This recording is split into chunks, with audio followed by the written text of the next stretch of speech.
Well, the Minnesota State Patrol is honoring some of the unsung heroes who sprang into action 5 months ago when a gunman opened fire at Annunciation Church. They're the dispatchers who coordinated the emergency response. Heidi Wigdahl joins us now to share their story. Heidi? Julie, this afternoon, the Minnesota State Patrol honored troopers, residents, and other public servants who have performed all kinds of heroic acts when needed the most. Those two dispatchers were being recognized for their quick actions during the Annunciation shooting, with State Patrol saying it undoubtedly saved lives. Thank you for joining us as we come together to celebrate courage, service, and commitment to others. We live in a world in need of heroes, women and men who see the need and rush towards it. And that's rare.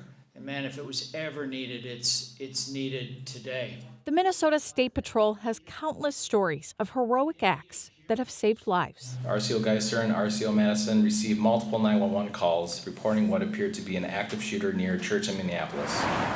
That church, Annunciation.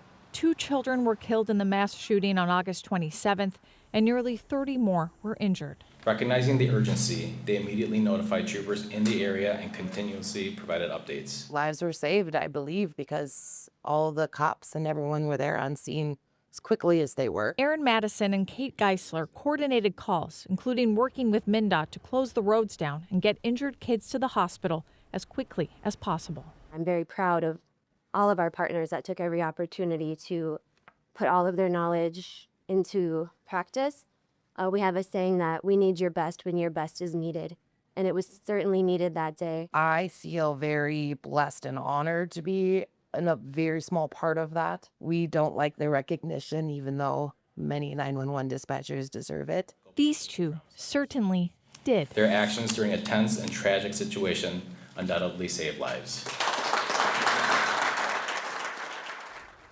Julie, even when we were interviewing them, they kept taking the focus off themselves and saying, really they didn't want this to be, given the context of what they were getting this honor for. They were very considerate about that and putting the attention back onto all of the first responders as well. But when you think about what they went through that day as well, it is traumatic. And to know what was unfolding and to have to keep your cool and make sure people are getting to the right places is incredibly important. So I'm so glad you shared that story with us. Yeah, absolutely. And there's so many stories that we didn't have time to get to, so I'll have a link to those stories as well at KARE11.com. Excellent. Thanks, Heidi.